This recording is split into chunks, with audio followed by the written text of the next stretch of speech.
and welcome to How to Deal When the Shit Gets Real podcast. I'm Rietta. And I'm Connie, and today we are here with Ashley Stift. So, Ashley, how do you deal when shit gets real, but in reality, just introduce yourself to our listeners? My name is Ashley. I am, you know what? I really have to think about it these days. I think I'm 37. I had a conversation with my husband the other morning I woke up and I was like, how old am I? How old am I? What year is it? What year is it? Is it 2021 or 2022? And he was like, what did you take? But so lately I really have to think about it. But anyway, now I'm 37. I'm a teacher, a mom of 2 boys. And the whole reason why we're here is I'm also a cancer survivor. So I've been a teacher. I teach high school. Ooh, I actually taught, I went to school to teach elementary school, and I never thought I would ever teach high school. I have an uncle who teaches high school. Actually, I ended up teaching at the same school with him. And he, when I was teaching the little ones, he would be like, I don't know how you teach the little kids with their snotty noses and whatever. And I was like, I don't know how you teach the big kids with their attitudes. And little did I know, we became coworkers shortly after that. And I taught with him for a long time. And actually, I taught at the high school that my mom graduated from, and Gwen Stefani. Small world. Yeah. What happened was I was teaching elementary school. That was in 2005. And that's when stuff started going downhill for elementary. And I lost my job because I was a brand new teacher, for last hired, first fired type of thing. And I got desperate and I found out I could teach high school with my credential, high school reading specifically. And it just so happened that there was an opening for a high school reading position at the school that I had several connections with. So that helped me get the interview, and then I got the job. But loved teaching high school, taught reading. So these kids were like 9th graders, but at most a 7th grade reading level. Usually they were more like a 3rd or 4th grade reading level. And I did that for like 10 years. And I kind of started wanting a change, and then an opening for out of the classroom position opened on my campus. And I loved that job. I was working with kids who were at risk of not graduating. And I was having big important meetings. I was leading teachers, and I was meeting with parents and doing all kinds. I don't know. I just really loved that job. And that's what I was doing when I found out I was sick. So it was kind of really sucked because I was really loving my job. And what happened was, it was in 2016, and January 1st, I was my second son was turning 1 in April. So he was 8 months old. And January 1st, I was I feel like my life is just a mess. One kid was one thing, but then once I had the second, we were just a mess. So my New Year's resolution was, to get my shit together. I was just going to work out regularly, start eating better, just get back into our routines. And it was going so well. I was waking up early and working out. And then I'd come home from work and I'd take the boys for a run. I was just really exercising a lot. And things were going fine, except for I couldn't breathe. And at first I was thinking, man, I am really out of shape. But then I was thinking, I can't be that out of shape. I'm not, I should be able to run a quarter mile or do 20 squats or something. I couldn't. I was so out of breath. And I also had a super itchy rash on my legs where that started while I was pregnant. It got worse after I had Miles, and then where it would wake me up in the middle of the night.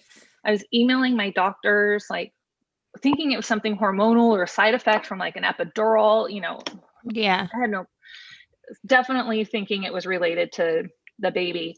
And I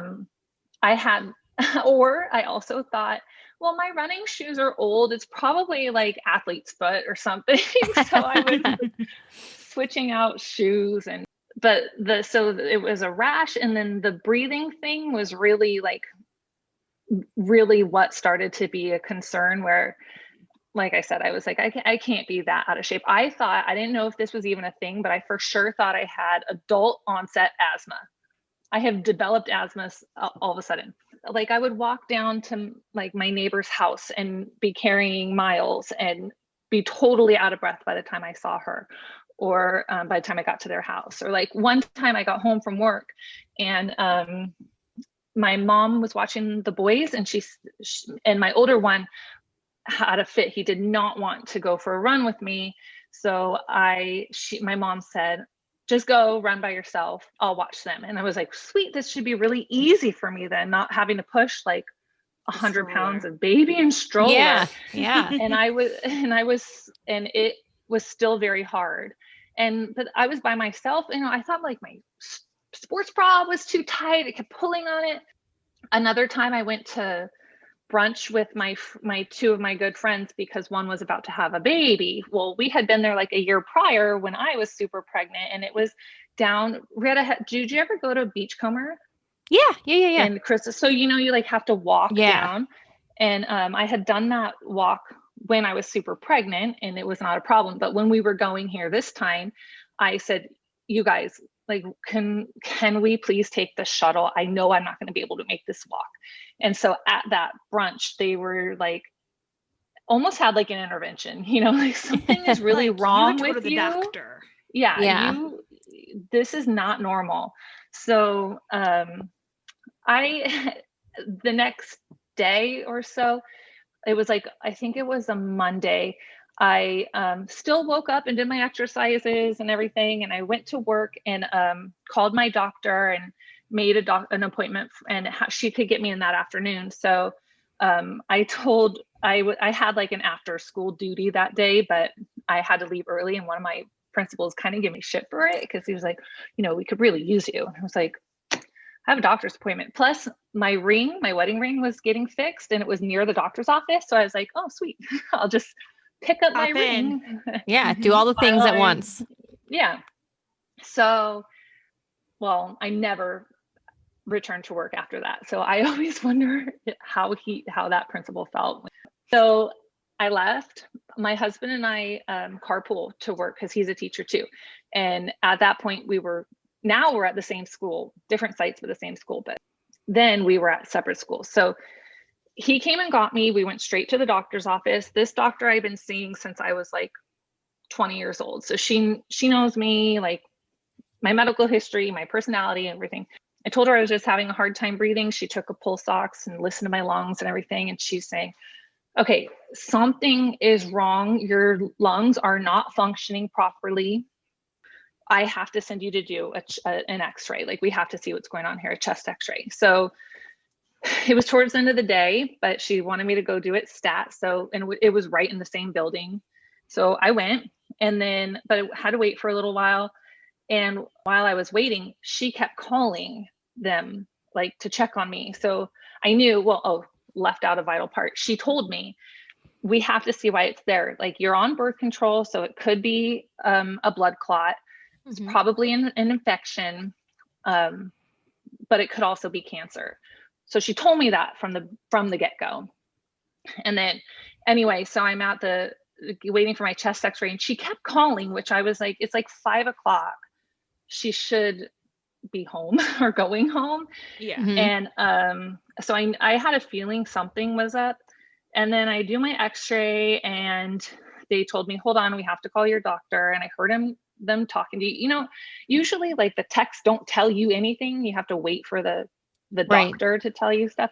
So they came to me and they said, you have a moderate amount of fluid in your lungs. Your doctor's going to call you, but you have to go to the emergency room right now. So meanwhile, I keep calling my mom, like, cause she's watching my boys, like, Mom, I'm going to go to the doctor after work. Oh, Mom, now she's sending me for an x-ray. Oh, now I have to go to the emergency room, And so as we're leaving the x-ray, my doctor calls and she says, before I even say hello, I heard her go, this is crazy. So then she told me, you have fluid in your lungs. We have to get it out, but more importantly, we have to figure out how it got there. And she reminded me, remember, it's probably an infection, but it could be a blood clot or it could be cancer. But go to the ER, they're expecting you. And this is all like minutes from each other. So it took me just a few minutes to get to the emergency room. I walk in, they like greeted me like, you're the one? Because it's called a thoracentesis when you get your lungs drained. They were like, you're the one who needs the thora? Because normally people who need their lungs drained are like, you know, and Yeah. I was just like, yeah, it's me. And I sat down and they did my vitals and everything. And then when they asked me, why are you here? And that's when I got emotional for the first time. And I was like, I don't know. Like, I have kids and I don't know. And so I kept, and then, you know, they admitted me, called people to do a thora. It was after hours. And they said, I learned later that it's kind of odd to be called in for a thora. Usually they let people, they just wait. They have you come in the next. The very first thing was, you know, they drained my lungs and they said, okay, the most that we can do so your lung doesn't collapse, since this is your first thora, is 1.5 liters. And that's what they pulled out. So what they do is like stick a needle. That's a lot of fluid, is it not? It was so much. I mean, that's almost a 2-liter yeah bottle. Like soda. Yeah. Like, let's have a party. You had like a whole thing of Pepsi in you almost. Yes. I did. And that's like, it came out like so fast. And they had to stop it. There was more in there. And my nurse was saying, you know, she's like, oh, look, it's clear. That means it's not an infection. That's good. And I was like, no, that's not good. Bad. Because an infection would be like the good thing, right? And yeah. So all this time I have a couple friends who are nurses and I'm like texting them like, I just had to have a thoracentesis. Like, a bunch of fluid just came out of my lungs. What does this mean? And they were like, well, have you fallen? Have you had any trauma? Have you had anything? And meanwhile, one of the ones I was texting is one of my best friends since junior high. And she has since told me, like, she knew right away, like it was cancer. And I feel so bad, like imagining, you know, knowing your best friend has cancer. Yeah, her feelings. Really tell her. Yeah. Does a thora hurt when they stick it in your back? So they numb you up, and then they stick a needle and you're in between your ribs, like lower ribs in your back. And then it goes, what it is, it's so like your lungs, you have like, it's the pleural space between your lungs and your outer lung. That's what fills up. It's not your actual lung, otherwise you'd be drowning. Right. So it fills up in the pleural space and it makes your lungs shrink because it's full of it takes fluid. Up their space. Fluid. Okay, I gotcha. Yeah. It kind of hurts, but they numb you, so it's not, the numbing probably hurts more than anything, like everything. And it kind of gets to a weird pain once it's like almost empty, because I had a bunch of them after this. But you know, I was going, oh my God, I can't wait to run tomorrow. And they were like, no, lady, you're not going anywhere. I thought like, oh, cool. You got the fluid out of me. Now I'm good. We know why I was breathless. Yeah. So they drained it, and then I had to do like scans and everything. And meanwhile, and I'm also calling my mom, like, okay, mom, now this happened and now this happened. And then at one point I remember calling her. So weird. I tell this story, like I've told it a million times, but whenever I tell it like in a more formal setting, it's much more emotional for some reason. But so I remember calling my mom. I kept calling her, and then at one point I was like, I'm scared. Mom, I'm scared. You know, because I don't know, it's your mom, you know. Yeah. Absolutely. So she came to be with me. My husband was there the whole time too, of course.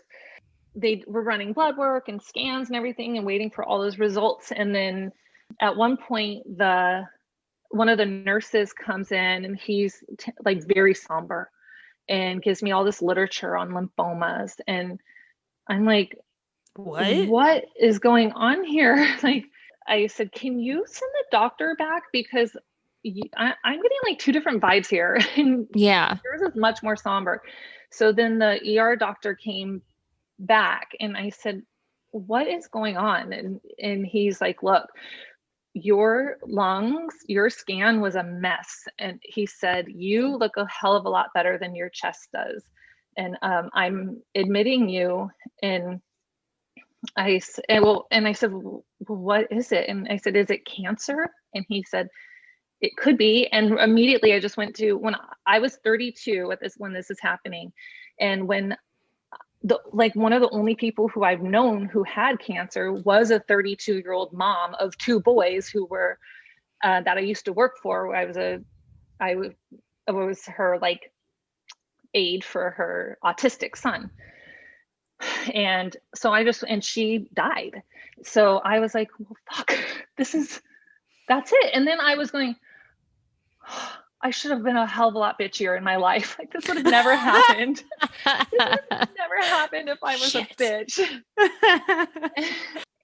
Anyway, he said, yeah, I'm going to admit you. We'll be able to get tests done a lot faster.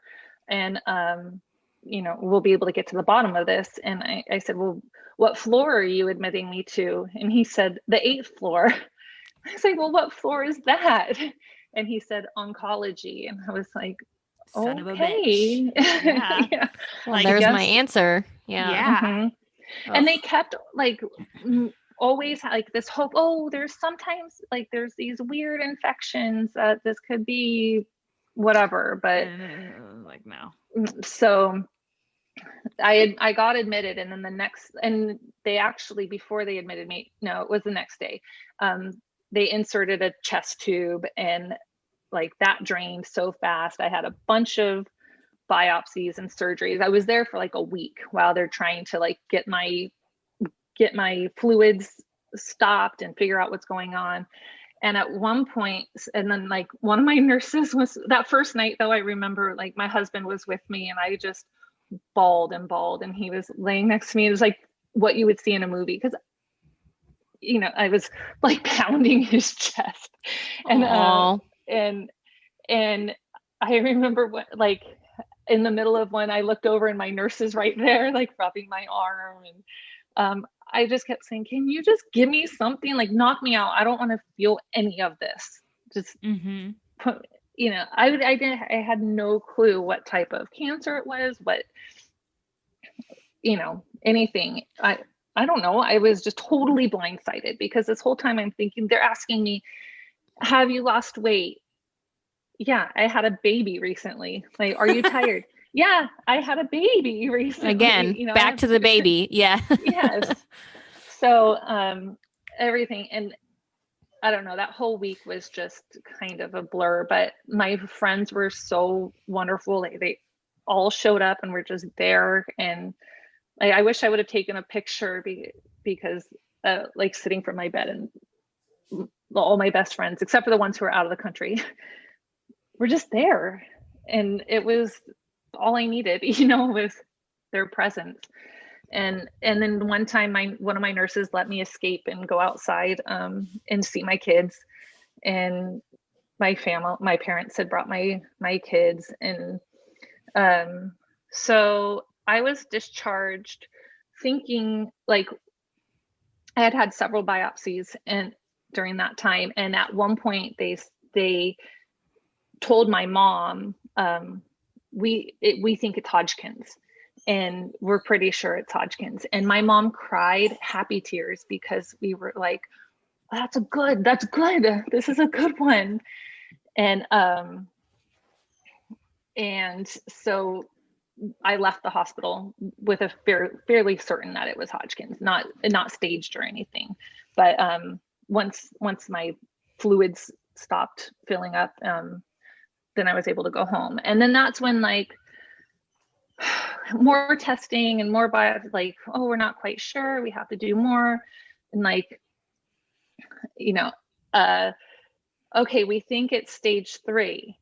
And then a couple days later, oh no, it's stage 4. And I was like, stage 4 is the worst you can get. And still people are telling me, this is good, it's the good cancer. And I was like, But what cancer is good? Yeah. And also, like, best case scenario, I have to do 6 months of chemo. How is that good? Right. But I guess people try I to don't- find ways to comfort you, even if it's not really a comfort necessarily. totally do. And it's better than nothing. You know, I'd rather somebody say the wrong thing than not say anything at all, except for if you're a doctor, that you should not be telling people, Yeah. like, this is good. What causes the fluid in the lungs? Did they ever tell you? Is that just like a side effect of the cancer, or Yeah, is it? so it was that my chest was just full of tumors. So it was blocking my lymphatic system. And so then Oh, okay. it was draining into my lungs, Okay, basically. that makes sense. So they said they think that I had it since before I was pregnant, like in between my pregnancies. So probably the whole time I was pregnant with Wow. Miles.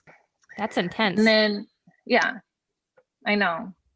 And so all those things where I was like so itchy while I was pregnant was like, oh, that wasn't hormonal, that was cancer. I would But not who would have thought? itchiness would be a side effect of like that's not a side effect I would associate. So that's interesting. Yeah. I don't know if it's a super common one, but just recently I read that it's most common in Hodgkin's. So that makes sense. Hmm. Okay. And I also recently read that the itchiness is associated with a worse response to chemo, which also would have been nice to know. Yeah, that would have been. But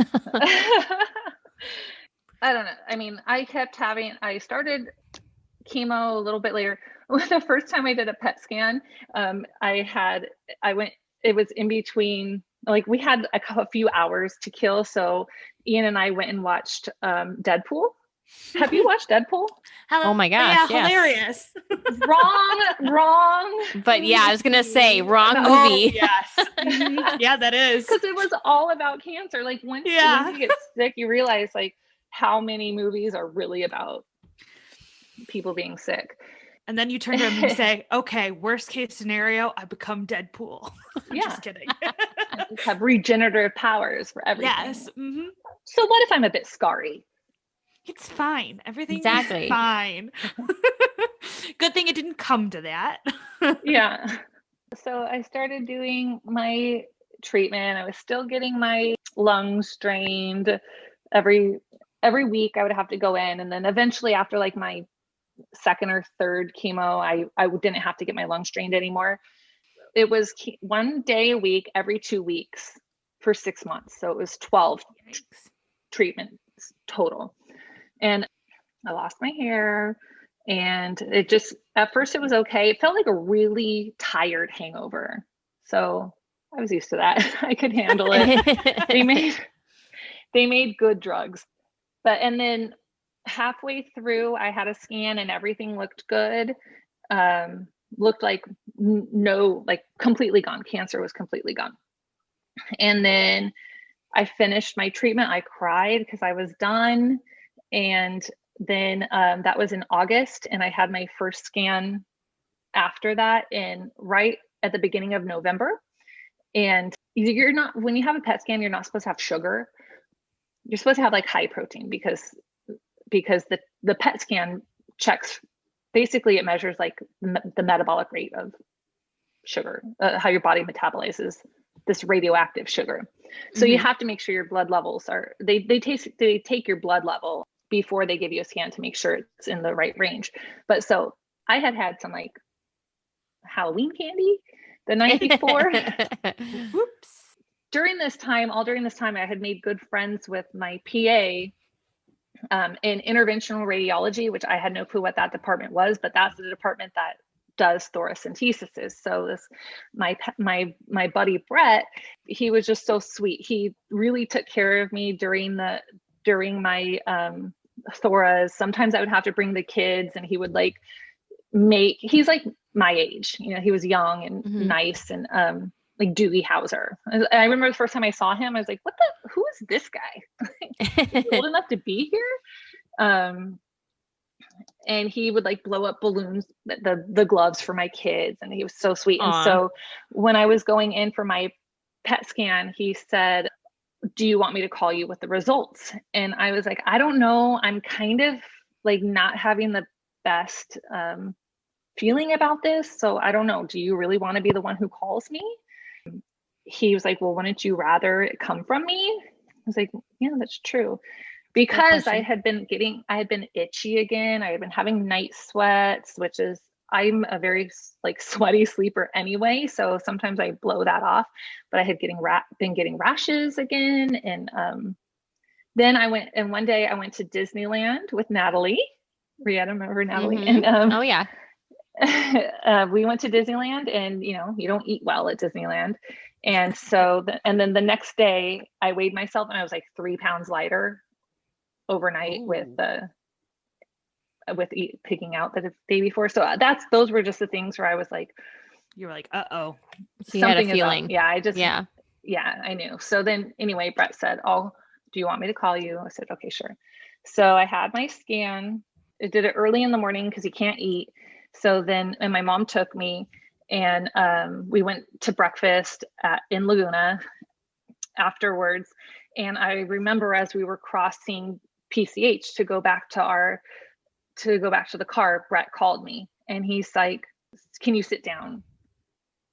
And I was like, no, I'm in the middle of a fucking crosswalk right now. I can't just sit down. But and funny. I mean, you sure. You could. Okay, I'll sit down right in the middle of the crosswalk. Sorry. Yeah. I mean, I could, but people would look at me and be like, what is she doing? They're going to get mad. I'm going to block traffic on Pacific Coast Highway. Anyway, he's like, you have some spots in your, that have lit up. And I was like, could this be from that Halloween candy? And he was like, no, this is the way the levels that they measured it with the brightness and everything. He was like, this is nothing but cancer. I was like, God damn it. Okay. So then I talked to my oncologist, and he's like, you're probably fine. This happens. Like it's very rare for Hodgkin's to relapse, and super rare for it to relapse like this fast. So let's just scan again in a little bit, and you're probably fine. And then I would talk to Brett, and he would go, mm-mm, you are not fine. Like this is, you have got to push your doctor. So we did more testing, more biopsies. I did this, they start off like, they try to do like an easy biopsy at first, and then Hodgkin's is hard to diagnose because you have to get a very specific cell that is not always present. And so it took the first time took 3 biopsies. This time took 3 biopsies.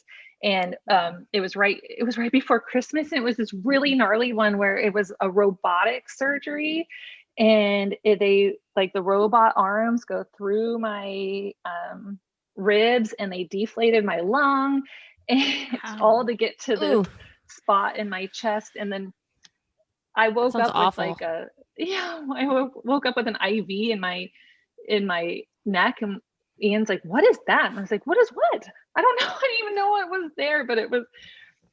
Yeah, because you can't see it. Yeah, it's on your neck. You can't see it. I had no clue. I had a chest tube again, but this time it was like as thick as a garden hose. It was so gross. I'm still tender. It's been years, and I'm still tender in those spots between my ribs where that stuff was. But goodness. That's what ended up finding. So they confirmed it like shortly before Christmas that it was. Oh, that's sucky time. Back. But what was funny is like I kept calling the office, like, are the results in? Are the results in? And then one of the PAs who didn't really know me was the one to call me back and tell me, yeah. And I was just it had taken a couple months again at this point to like narrow it down. And so I was just happy to have the answer. Yeah. And he was like, I'm so sorry. And I was like, no, I'm okay. It's okay that I have an answer. But I knew that the treatment was going to be crappy for that. Because you had done it before. Yeah. Well, I knew that if you relapse, you don't just do the same treatment again. You have to now have a stem cell transplant. Yeah. And that was when you were in the hospital for like that month time, right? And you couldn't see your boys and anybody. Yeah. Yeah. So then in the new year, I started a new chemo regimen, and that was like 4 days a week, all day long. Take a break, go back a couple weeks later.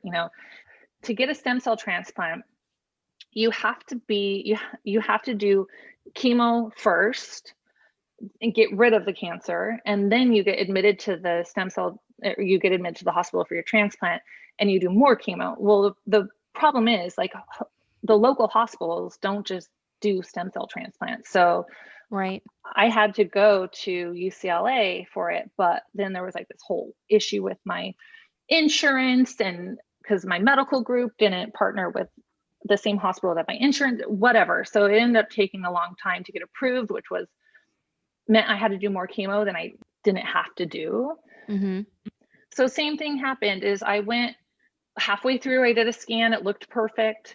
And then right after, I had another scan, and there was like a spot that lit up.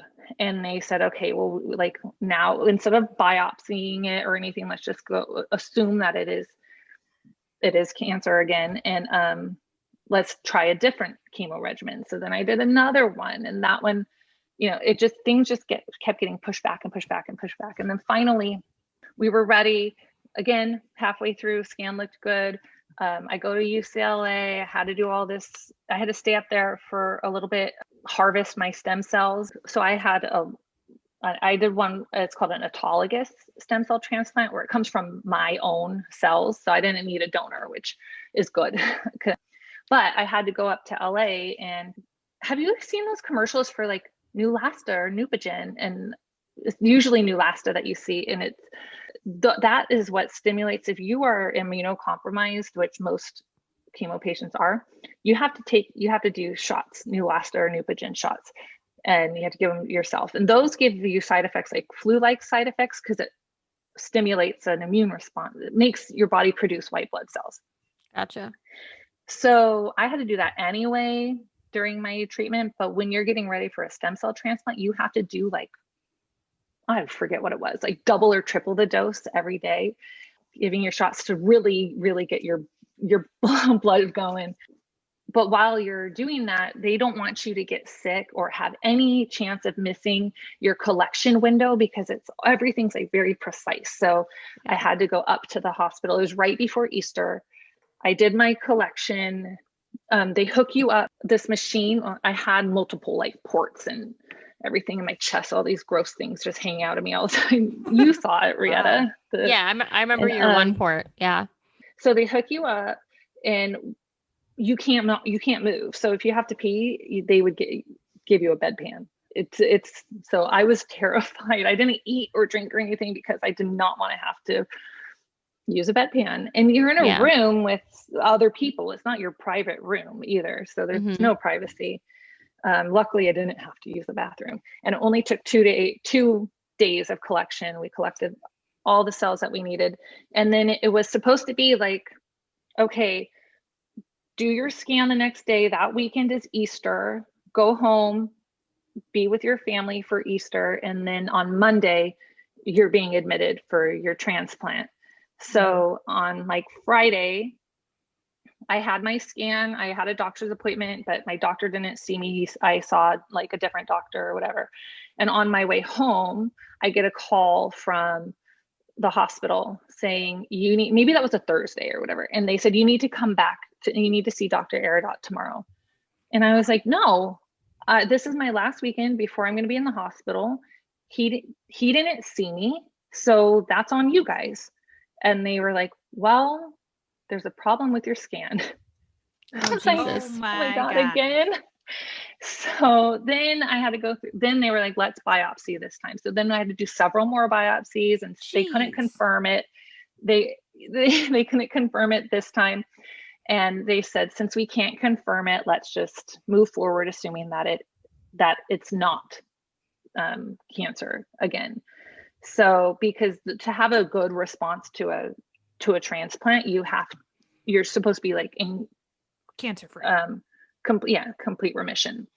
Because I remember you saying something along the lines of like they have to almost like kill you before they do the. I remember you making some type of reference like that.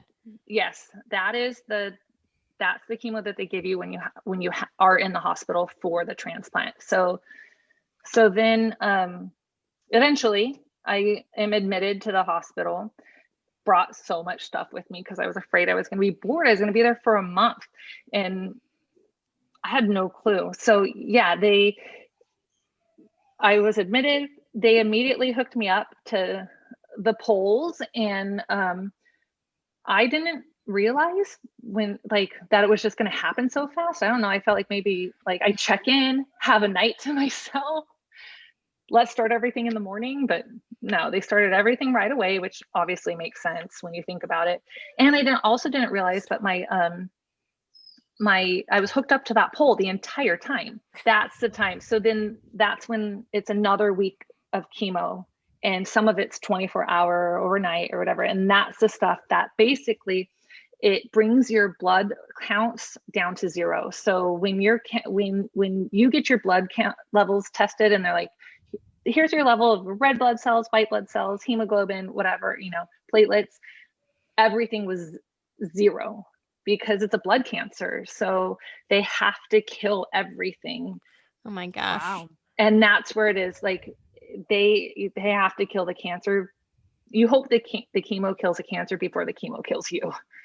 And it really, so it brings all your levels down to nothing.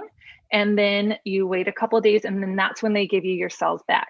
And the whole reason why they give you your cells back. So it's not the chemo kills the cancer, and then your cells bring you back to life.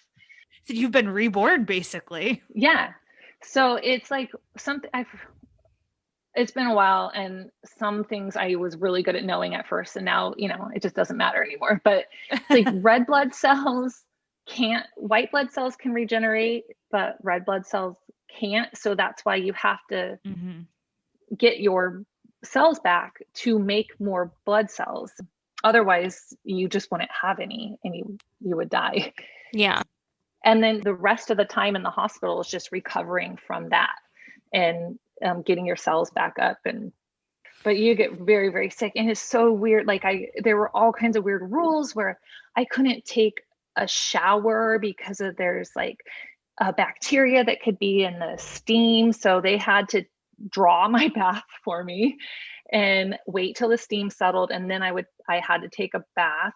Meanwhile, I'm still hooked up to the pole, so I'm just sitting there like trying with the waterproof stuff over me, trying not to get everything wet, certain parts wet. Yeah, and that's not easy. I couldn't use a toothbrush or toothpaste. I had to use like a sponge, and it was like a baking soda water solution that I had to brush with. I couldn't have pepper or salt. So everything had to be prepackaged and cooked. Like you would think that they'd want you eating like fresh fruits and vegetables, but since there's risk of there being listeria and different types of food poisonings, and you don't have any blood cells to fight those, you can't have them. So that's crazy. Yeah, it was a trip, that transplant situation. And that was when I had like the hardest time, because I went in not thinking that it was going to work, because there's like a 50% Hodgkin's, it's like a 90% response rate or something, 95 or something crazy, where and then the next chemo I did had like a 70% response rate, and then it dropped down from there. And I was thinking a transplant has a 50% response rate. So I would say, if I couldn't do like 90, why can I do 50? Right. And so at that point, I was really thinking, this is not the end. This is like, I'm going to still be fighting this disease for a long time. So in the hospital, when I got sick, like really sick, is when I was like, I can't do this. If this is going to be my life, I just can't. I couldn't imagine like being sick like that for the remainder of my life. it was weird. Like my whole esophagus, I had what's called esophagitis. So it was basically just all torn apart and ulcers all down so I couldn't even swallow my spit. I literally just Goodness. like laid in my hospital bed and did not move because it hurt to move because the esophagitis was so bad. Oh my gosh. Weird things that you don't ever think would happen, you know? Yeah. Did your boys know everything that was going on, or did you give them the softer version of it, or were you totally transparent? We use the word cancer. But I always wanted I never wanted them to be afraid of the doctors. I didn't want them to think that doctors were scary. So that's where we would like put a positive spin on things. Like I was going to have a slumber party at the hospital and the doctors are helping me feel better. And, you know, like it was, because they were also really young too. So they can only, you know, how much cancer will they actually understand? So that was what I was thankful for, because when I was first diagnosed, it was in February, and in April they were turning 1 and 3. So they had no clue that this wasn't normal. They had no clue that this didn't happen to everyone's mom. They weren't old enough to like go to school and their friends tell them, oh, your mom has cancer, she's going to die. You know, they just didn't know. That's good though. So yeah, like you said. Yeah, I was very thankful for that.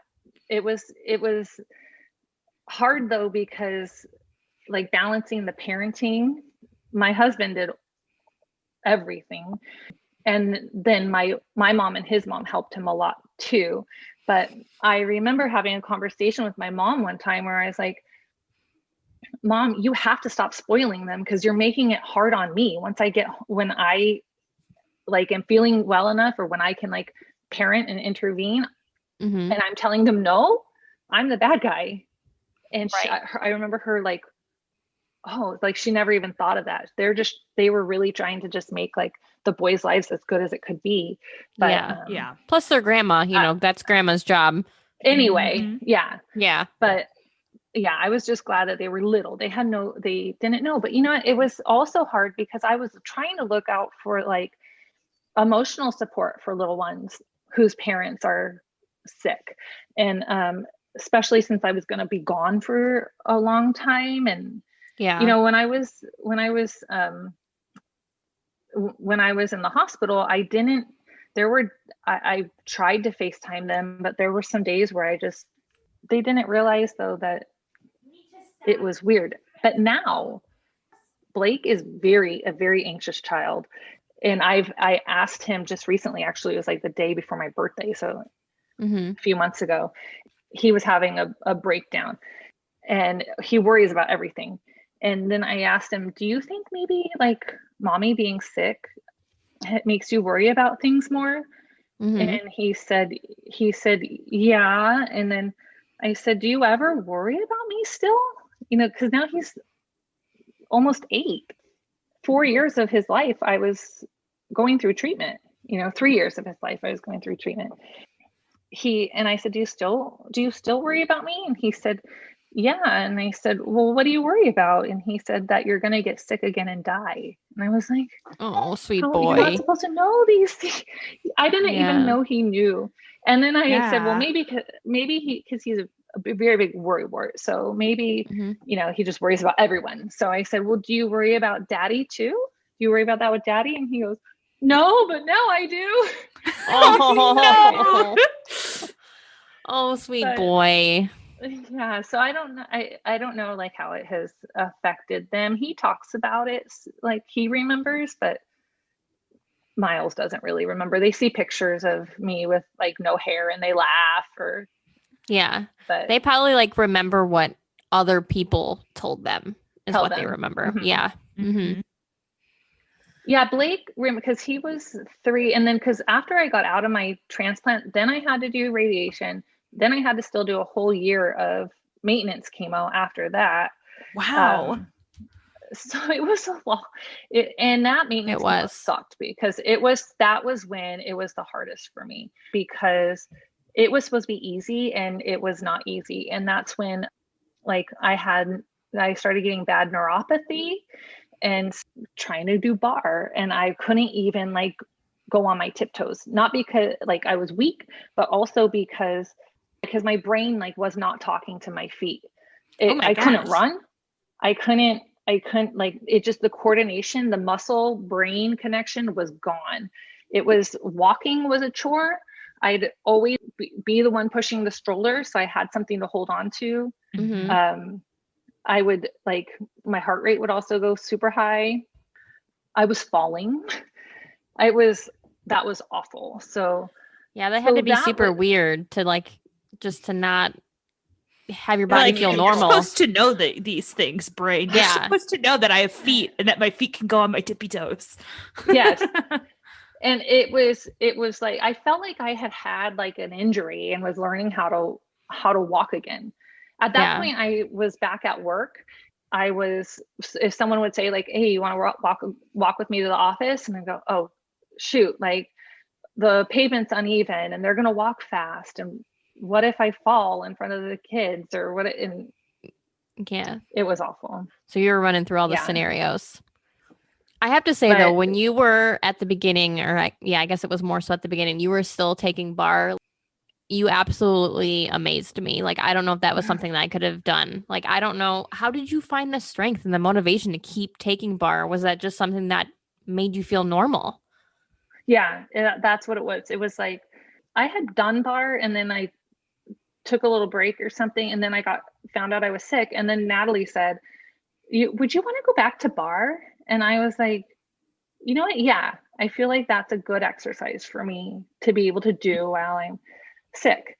So yeah, I did it like through it all, and except for my transplant. But even when I was before I got super sick, in the hospital for my transplant, I would like be doing little bar exercises on the railing in the hallway because I couldn't leave.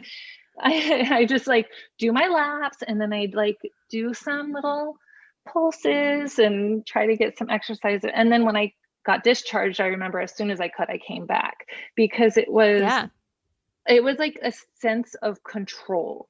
I remember thinking like I can't control, I could not trust my body and I couldn't control anything that was going on in my body, but for this hour a day, I could control this. And so it was like, in a way, my fuck you to Hodgkins. Like, Yeah. I can do this.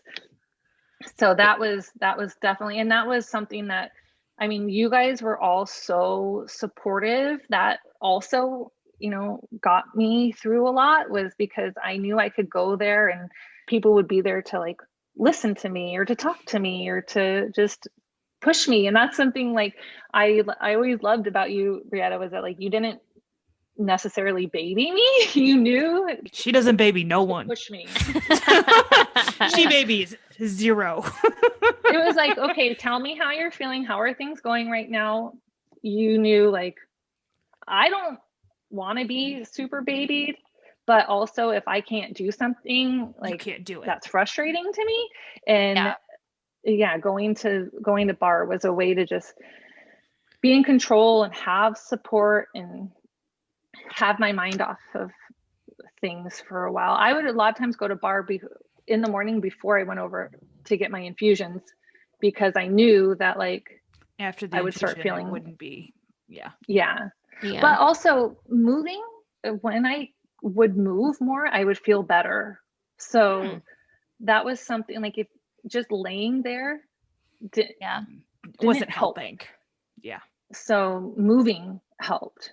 Being you want to be strong when you go into you want your body in the in the best shape, strong as it can be. Yeah. So, and she was kick ass at bar. I'm telling you, even during the chemo, there were girls that were stopping, and Ashley was just cruising along, still doing her pulses, pulling my hair out the second time it fell out.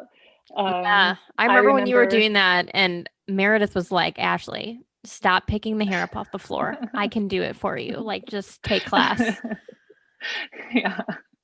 Walking over to the trash can to put my clumps of hair. Oh my gosh. Then go back. Yeah, we were like, That was don't do that.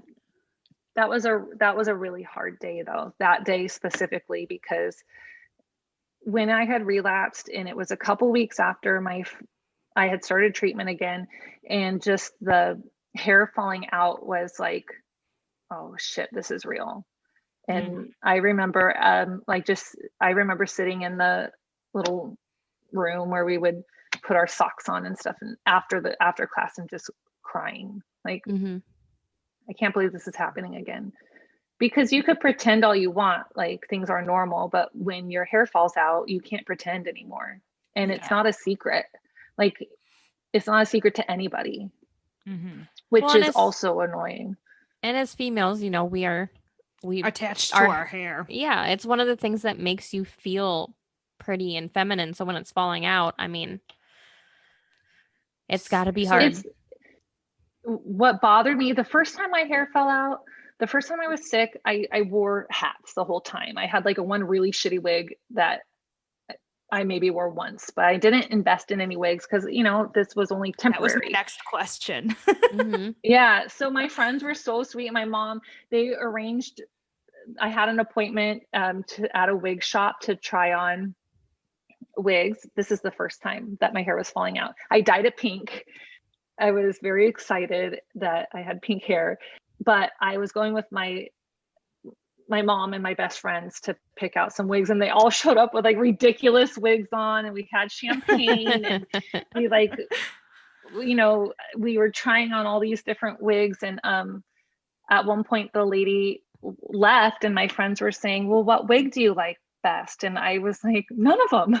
I don't want, like, none of them. I don't want to be doing this right now. As is, yeah. And I didn't that, you know, I just didn't. I wore my hats, and it was what it was. And then the second time my hair fell out, it was like gonna be for a longer period of time, and it fell out fast. It was like that morning when I went to bar, it was started falling out, and by the end of the day, I had to shave it because it was just clumps, and it was, ouch. It was, you know what? It doesn't, and it was weird. It hurts. It feels like when your hair is like tight in a too tight pony, and then you take it out, and you know that feeling. Yeah, that's how your hair feels when it's falling out. So never want to put my hair in a too tight pony again. It's almost a relief when it actually comes out, because it doesn't hurt anymore. It doesn't itch. It's not making a mess. That's amazing. I wouldn't have thought like your hair falling out would be painful. Like that's not a thought I ever had. That's crazy. Yeah, it was. So, but what it was too was like, I remember being at Costco, and like a man with like, I had the boys with me, but I remember getting the saddest look from an older man, and I was like, I just hated that people could look at me and know something was wrong. There was no hiding it. Yeah. You know, I'm not much of a secretive person, but I hated that I would walk into somewhere and somebody knew something just by looking at me. Yeah. And you know, something was wrong. So then and it made him sad. Yes. Yeah. So the second time around you did get some wigs or no? Yeah. Then I got some wigs. And I keep them and still play around with them. Like, I wore one this Halloween, but I don't. It's much easier to wear a wig when you have no hair. It's true. Very true. So Didn't you wear one to bar class once? Then you ended up like I think you came from work or something, and you ended up taking off because you're like, I am dying. I think one time what happened was I forgot to put a hat in my car to change. And I was like, I'll give this a go. And then I was like, no, this is not happening. Yeah. I thought I remember that happening. Like, I was like, I remember you having a wig at some point and like trying to debarn it. And then you were like, fuck this. Nope. Yeah. No.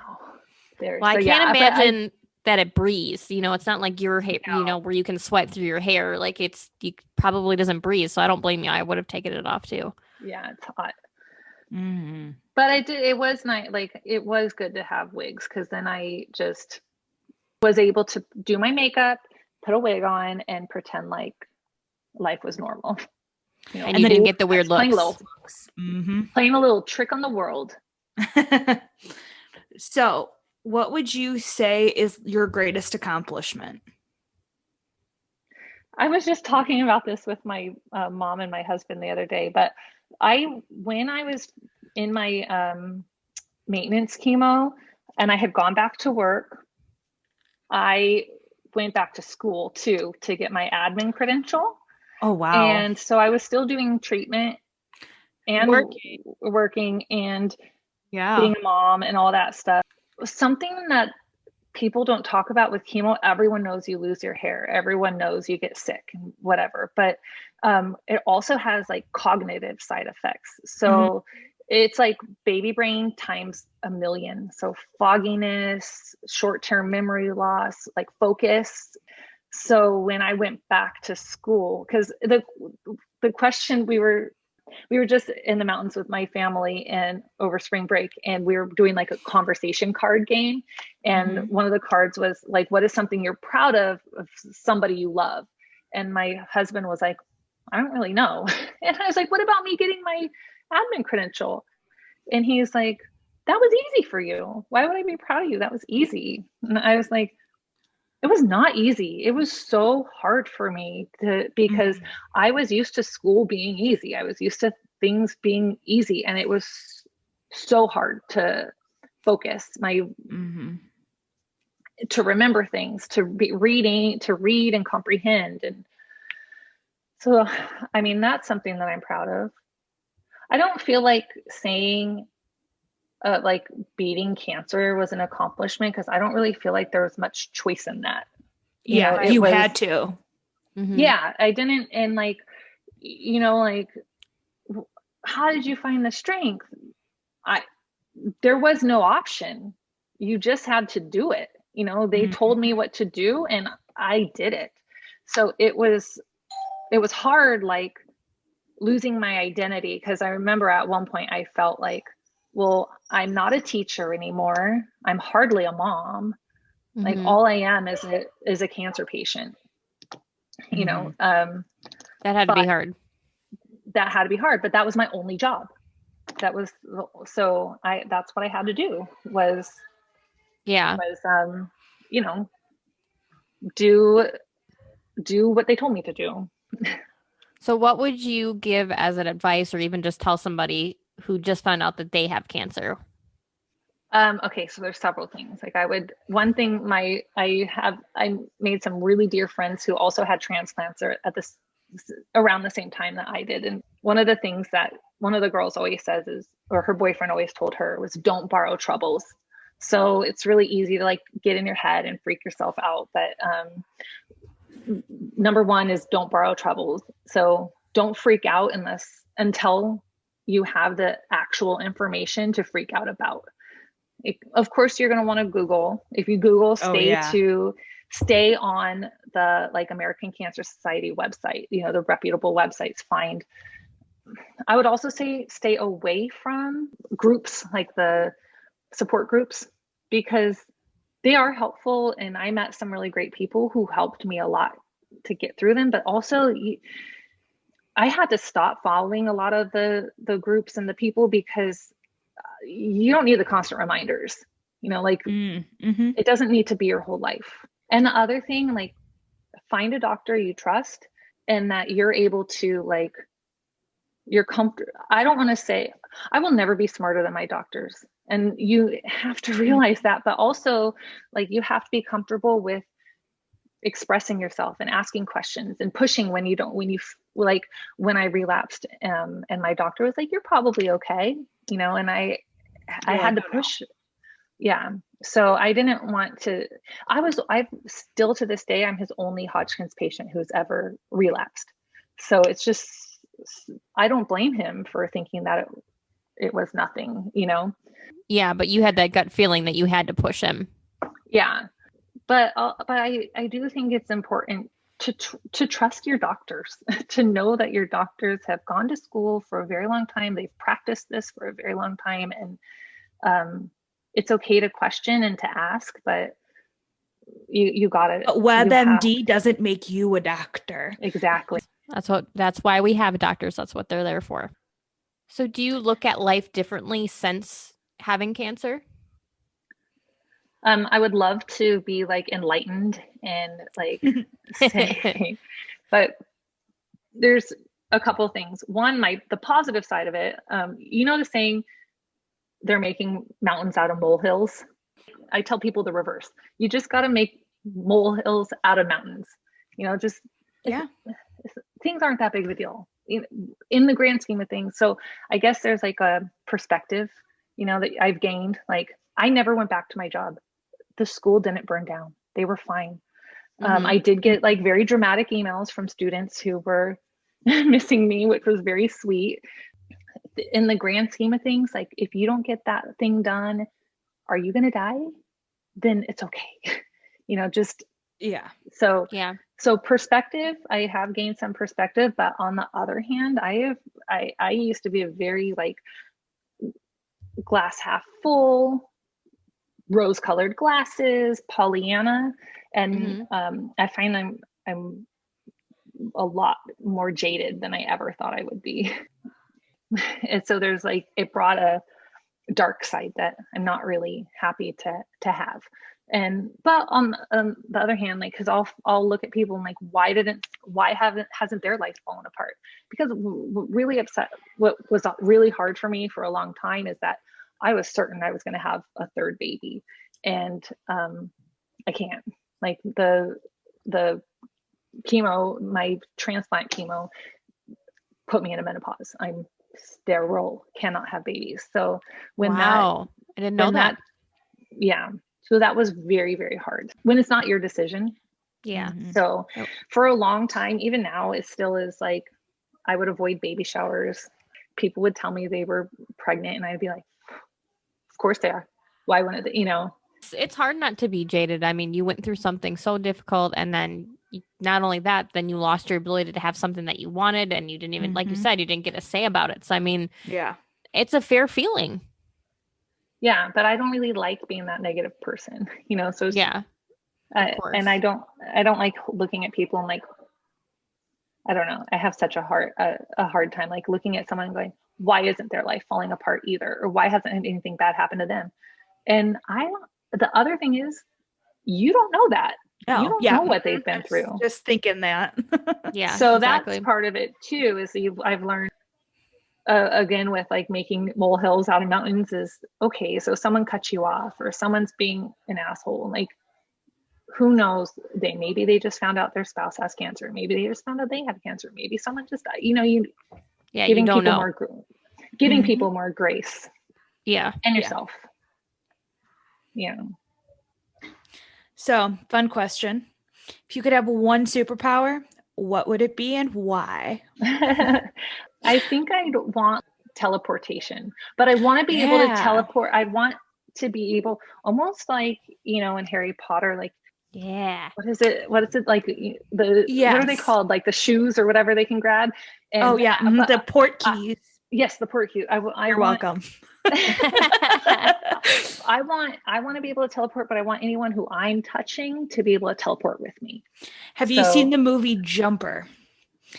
No. Because they do that in the movie. Okay, I want that. I want to be him. Yeah, he can look at it. He can look at an image and be there, and he can bring other people with him. Yeah. Okay, that's me. That's what I want. I'll be right there, Rietta. Come on, I got a spare room. Just note that we've got lots of crazy animals. So, and then this is how to do when shit gets real. I mean, that's really what we've been talking about, right? So thank you for sharing your story, and everybody come check us out on all of the platforms. Send us emails if you want to interview with us. Thank you, Ashley, for being our guest. Thank you.